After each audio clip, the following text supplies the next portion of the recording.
সবাই যখন ধানমন্ডির সভানেত্রী আওয়ামী লীগের কেন্দ্রীয় এবং 14 দলের নেতৃবৃন্দ যখন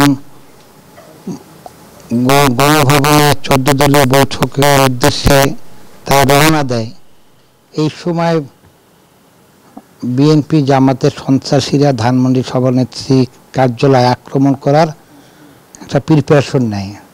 তাদের লক্ষ্য ছিল যে ধানমন্ডি সভানেত্রী কার্যালয়ে অগ্নিসংযোগ করে একটা ভীতি সন্ত্রাস সৃষ্টি করে দেশকে একটা অস্থিতিশীল পরিস্থিতির দিকে নিয়ে যাওয়া। এর মধ্যে আমি সহ আরও সাবেক ছাত্র নেতৃবৃন্দ কিছু সহযোদ্ধাদের নিয়ে এটার প্রতিবাদ করি এবং এটার প্রতিবাদ করার পরে আমাদের সাথে বিএনপি জামাত সন্ত্রাসীদের ধাওয়া পাল্টা দেওয়া হয় এবং ওদেরকে ধানমন্ডি স্টার কাবাব পর্যন্ত ওদেরকে বিতাড়িত করে এর ভিতরেই কিছু আমাদের সাথে কিছু সহযোদ্ধারা পিছু হাঁটার পরে আমি একটা পরিস্থিতির সম্মুখীন হয়ে আটকে যাই। ওদের তো অস্ত্র, তারপরে চাপাতি যার কাছে এরা মূলত ছিল 400-500 বিভিন্ন গলিতে গলিতে রেকি করা। ওদের একদম একটা ওয়েল অর্গানাইজড একটা সশস্ত্র সংগঠন হিসেবে যেভাবে শিবির কাজ করে ওভাবেই ওরা আসলে কাজ করতেছিল। তাহলে ওদের তারপর আমাদের সাথে অনেকেই এলোপাথারিভাবে অনেকে ছন্দ পতন না ঘটানোর কারণে অনেকে ছন্দের সাথে অ্যাডজাস্ট করতে পারে দেখা ব্যাক করছে। আমার উপর হামলা হয়েছে, ধরো আমার ক্ষুদ্র আগ্নেয়াস্ত্র, তারপরে চাপাতি, লাঠি, 70-80 জন এলোপাথারিভাবে যেভাবে আক্রমণ করে।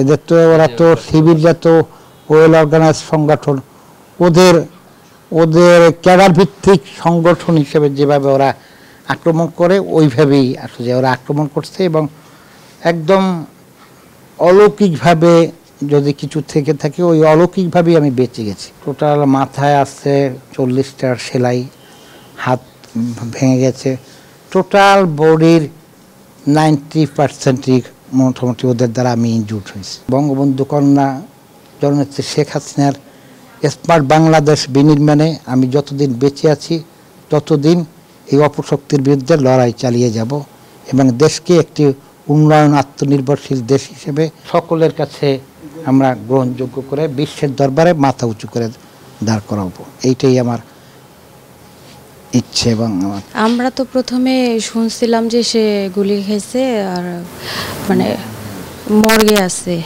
আমরা তো লাশ খোঁজার জন্য ঘর থেকে বের হয়ে পরে খবর পেলাম যে জাপান বাংলাদেশ ফ্রেন্ডশিপ হসপিটালে আছে। ওখানে গিয়ে দেখি অ্যাম্বুলেন্সে তোলা হয়েছে, বঙ্গবন্ধু মেডিকেলে নিয়ে আসবে। তো এইখানে অ্যাম্বুলেন্সে করে আমি তার সাথে আসলাম, এসে এখানে তার চিকিৎসা দেওয়া হইলো, আইসিইউতে নেওয়া হইলো। আমরা তো আশা ছেড়ে দিয়েছিলাম, আমরা তো বুঝি নাই তাকে জীবিত পাবো। আল্লাহর অশেষ রহমতে আমরা তারে ফিরে পাইছি। আসলে ওই পরিস্থিতিটা এমন একটা পরিস্থিতি ছিল যে তার মোবাইল বন্ধ ছিল, আগের দিন ফোন হারিয়ে গেছে, বিকেল থেকে তার সাথে কোনো যোগাযোগ করতে পারিনি। সন্ধ্যার পরে সবাই বাসায় চলে গেছে, তারে ফোন দিচ্ছি, ফোন নিয়ে পাচ্ছি না। তখন কিছুক্ষণ পরে খবর আসলো যে সে গুলি খেয়ে তার হসপিটালে গেছে, হসপিটাল থেকে তাকে মর্গে নেওয়া হয়েছে। এটা শুনেই আমরা বাসায় থেকে বের হয়েছি। এখন আছে ডাক্তারদের চিকিৎসায় মোটামুটি ভালো আছে। 5 দিন আইসিইউতে ছিল, আলহামদুলিল্লাহ ভালো আছে। এখন তার বৃহস্পতিবারে তার হাতের অপারেশন হবে, সবাই দোয়া করবেন।